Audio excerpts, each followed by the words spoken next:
대한축구협회가 클린스만호의 아시안컵 성과를 평가하는 전력강화위원회를 조금 전 개수했습니다. 아시안컵 4강 탈락 뒤 비판 여론이 거세진 클린스만 감독에 대한 거취 문제가 쟁점인데요. 현장으로 가보겠습니다. 양시창 기자. 네, 축구협회입니다. 네, 전력강화위원회 조금 전 시작됐죠? 네, 그렇습니다. 말씀대로 전력강화위원회가 소집돼서 조금 전이죠. 오전 11시부터 회의를 시작했습니다. 마이클 밀러 위원장을 포함해서 위원 11명 중 9명이 회의에 참여했고요. 미국 자택에 머물고 있는 클린스만 감독도 화상으로 회의에 참여하고 있습니다.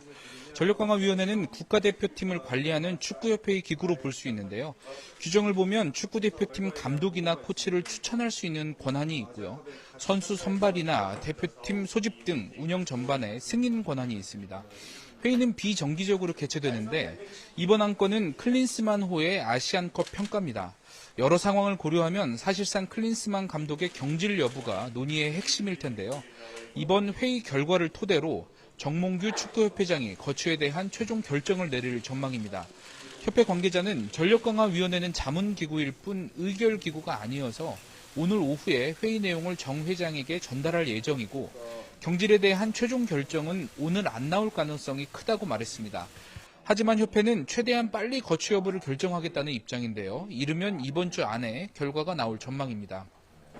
앞서 YTN이 단독으로 전해드린 것처럼 축구협회 임원진이 회의를 열고 뜻을 모은 뒤 그제 정 회장에게 클린스만 감독 경질을 요청했고요. 유임의 무게를 두던 정 회장도 마땅한 명분이 필요하다면서 한발 물러난 반응을 보였다는 게 임원진 관계자의 전언입니다. 결과는 두고 봐야겠지만 협회의 고민이 깊어지는 이유는 위약금인데요.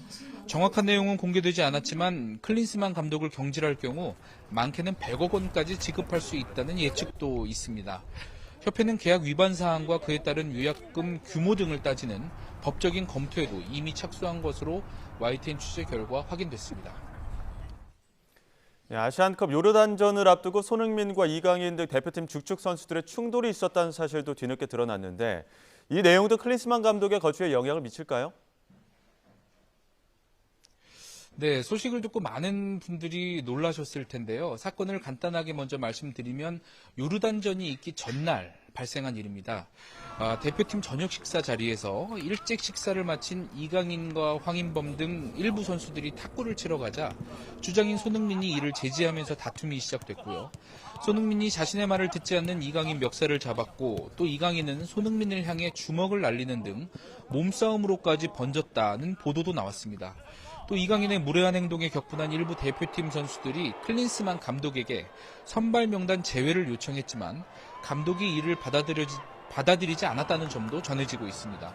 이 과정에서 손흥민은 손가락이 탈구되는 부상까지 당했는데요. 이 자리에 클린스만 감독이 있었던 건 축구협회도 인정하고 있습니다. 다툼의 잘잘못을 떠나 클린스만 감독이 대표팀 관리에도 실패했다는 비판이 나오는 이유입니다. 제가 규정을 찾아보니까 축구 국가대표팀 운영규정 13조에 대표팀 감독의 책무가 나오는데요. 감독은 선수의 합숙 훈련에 대한 생활 지도와 인권 및 안전보호 임무를 수행한다고 되어 있습니다. 이번 대표팀 내분 상황에 대한 책임도 감독에게 있다고 볼 수 있는 대목입니다. 전력강화 회의에서는 이 내용도 함께 논의될 것으로 보입니다. 축구협회는 회의가 끝나면 결과를 브리핑할 예정인데요. 이 내용은 확인되는 대로 이어지는 뉴스에서 전해드리겠습니다. 지금까지 축구협회에서 YTN 양시창입니다.